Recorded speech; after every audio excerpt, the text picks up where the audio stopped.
So now that we got the tools we need to get the running boards mounted to the Tundra, we're gonna make sure first that we have the correct brackets for the correct side. Now, Yzona came through for us to make sure that all these brackets are easy to install on the correct side by marking them. These are all marked R1, R2, and R3, and the same for the left side. We're gonna be working on the passenger hand side first, so I have all of the R brackets. The bolts that are gonna mount the brackets to the rocker panel are gonna be the smaller R8 bolts, along with the R8 washers, which are gonna be these zinc-plated washers here. So now that we got everything we need, let's go ahead and get started. Let's mount up the brackets to the rocker panels first, and after that, we'll go ahead and start to mount the running boards to the brackets themselves. So this is gonna be your front bracket. It's the only one that's shaped like this. This is gonna be your center bracket. We're gonna skip these mounting holes, and we're gonna hit these mounting holes. That'll be your last mounting bracket. Go ahead and get your R1 bracket, line it up with those holes, get one of your bolts thread in by hand, onto the next one.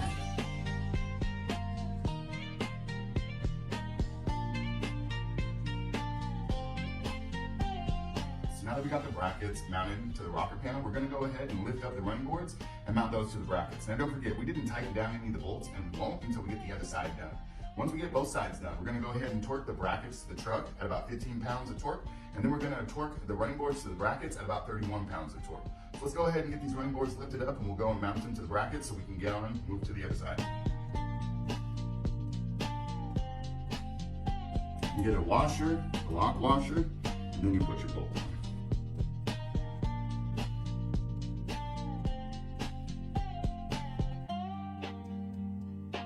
By the way, the installation of these, super easy, super impressed with this. I have zero complaints. Amazing quality, I absolutely love the texture. It's gonna be good for grip. You notice that there's actually quite a bit of play in the running boards, and that's so that you can correct the pitch and make sure they're level before you actually torque them down. Use a wrench and a ratchet first, tighten them down, get a level, make sure these are level. And once you get to that point, we'll go ahead and we'll get on to torquing all of the bolts. All right, so if you're anything like me, you're gonna be working on this project alone, which is totally fine because installing these running boards was actually super easy.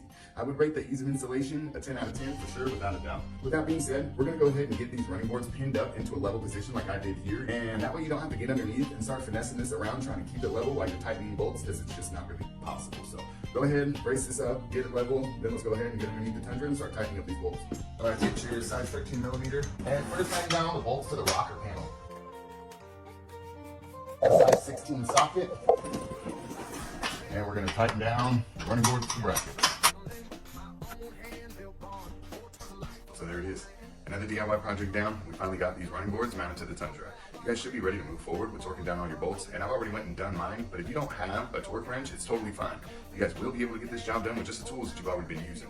I'm super impressed with the quality of these running boards. Yzona did absolutely amazing. I love the texture on these, not only because of the fact that it matches the Tundra, but also for the added texture. The fact that I'm staying home dad with 3 full-time kids, definitely a bonus feature for me. So huge shout out to the company Yzona. This company can be found on Amazon, and they have all kinds of products for all different types of gears, makes, and models. They carry everything from running boards, roof racks, and even front and rear bumpers. All of this stuff is off-road capable, durable, all coated with vinyl line type coating. Absolutely amazing. Couldn't be more impressed. I would absolutely advise anybody who's looking for any of these types of products to go check out their page on Amazon. Thank you guys again for sticking around and hanging out with me for another DIY project.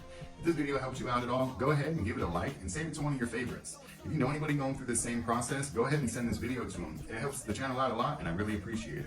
If you haven't subscribed already, go ahead and do that. And if this video gets enough views, I might think about doing a part 2 about installing front and rear bumpers from the same company, Yzona.